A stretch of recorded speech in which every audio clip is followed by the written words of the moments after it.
அன்பினர்களே, மேல் மாகாண ஆளுநர் ஹனீப் யூசுப் கொழும்பு தனது பதவிக்கு ராஜினாமா செய்ய முடிவு செய்து ஜனாதிபதி அவர்களிடம் நேற்று தனது பதவி ராஜினாமா கடிதத்தை கையளித்து விட்டார்.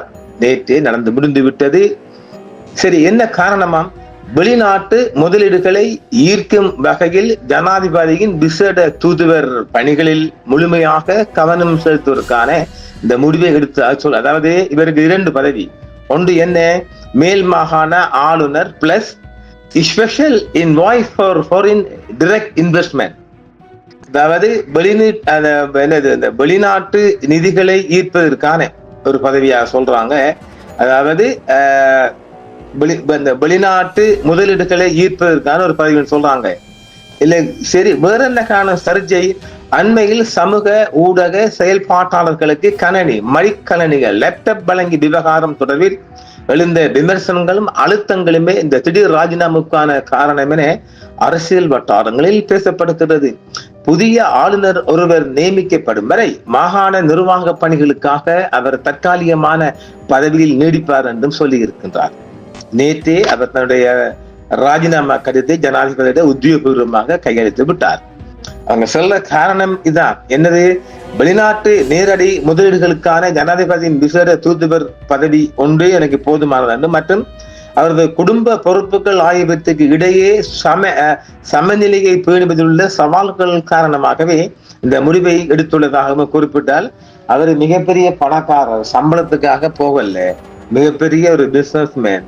அவர் ஜேவிபியின் நீண்டகால ஒரு நிதி உதவியாளர் அப்படின்னு சொல்லலாம். மிகப்பெரிய வெற்றிக்காக பாடுபட்டு பணப்பட்டுவாடாவெல்லாம் செய்தவர் என்று சொல்லப்படுகின்ற ஒரு பதவி அவருக்கு. இந்த ஆளுநர் பதவி ஜிஜிபி, ஆனா அதுவல்ல, அவர் கௌரவத்துக்காக இருந்துட்டு போறன்னு சொல்லப்படுகின்றது. அவங்க சொல்ல காரணங்கள் என்றாலும் அழுத்தம் அதிகரித்துச்சு, பணிச்சுமை அதிகம் என்று சொல்றாங்க. ஆனால் உத்தியோகபூர்வ வட்டாரங்களில் வெளியிடப்பட்ட காரணங்கள் பணிச்சுமை மற்றும் விசேட தூதுவர் பொறுப்பு என்று கூறப்பட்டாலும் சமூக ஊடகங்கள் மற்றும் சில அரசியல் வட்டாரங்களில் நீங்கள் குறிப்பிட்டது, அதாவது நாங்கள் சொல்லுவது போன்று அவர் மேல் பரவலான குற்றச்சாட்டுகள் எழுந்திருக்கு. என்ன? லேப்டாப் வழங்கிய விஷயம் தான் அவருக்கு வந்திருக்க சொல்லப்படுகின்றது. அதாவது அரசியல் மற்றும் சமூக ஊடகங்களில் வெளியான செய்தி அவருக்கு எதிராக சில தனிப்பட்ட ரீதியான அல்லது ஒழுக்கக்கேடான குற்றச்சாட்டுகள் முன்வைக்கப்பட்ட பின்னரே இந்த ராஜினாமா முடிவு திடீரென எடுக்கப்பட்டதாக பரவலான விமர்சனங்கள் எழுந்த வண்ணம் இருக்கின்றது. இருப்பினும் ஆளுநரின் தரப்பு உத்தியோகபூர்வமாக ஜனாதிபதி செயலகமோ அல்லது ஹனீப் யூசுப் தரப்போ இந்த குற்றச்சாட்டுகளை பற்றி எங்கும் குறிப்பிடவில்லை. அவர்கள் தரப்பில் முதலீட்டு பணிகளும் நேரமின்மையுமே அதிகாரப்பூர்வ காரணமாக காட்டப்பட்டுள்ளது. ஆனாலும் ஆதாரபூர்வ உண்மைத்தன்மை இதுக்கு இல்லை. இத்தகைய குற்றச்சாட்டுகள் இருந்தாலும் அவருக்கு வேற குற்றச்சாட்டு எதுவும் வரல, ஊழல் வரலன்னு சொல்லப்படுது. வெவ்வேறு காரணங்கள் மறைந்திருக்கின்றது. முடியுமானவரை நாங்கள் அதை மறைத்திருக்கின்றோம் என்றாலும் நீண்ட காலமாக அவர் ஜேவிபி தொடர்பு இருக்கின்ற ஒருவர். அதனால் சில விடயங்கள் நாமளும் வெளியில் கொண்டு வர முடியாமைக்கு வருந்துகிறோம். இதுக்கு ஆரம்ப காலமே இந்த வர்த்தக முரண்பாடு ஒன்று வந்துச்சு இல்லையா? என்ன? இந்த கண்டெய்னர் 333 அதுல இருந்து தான் ஆரம்பிச்சு. அவருக்கு எக்ஸோலங்கான ஓனர் தானே இவர்.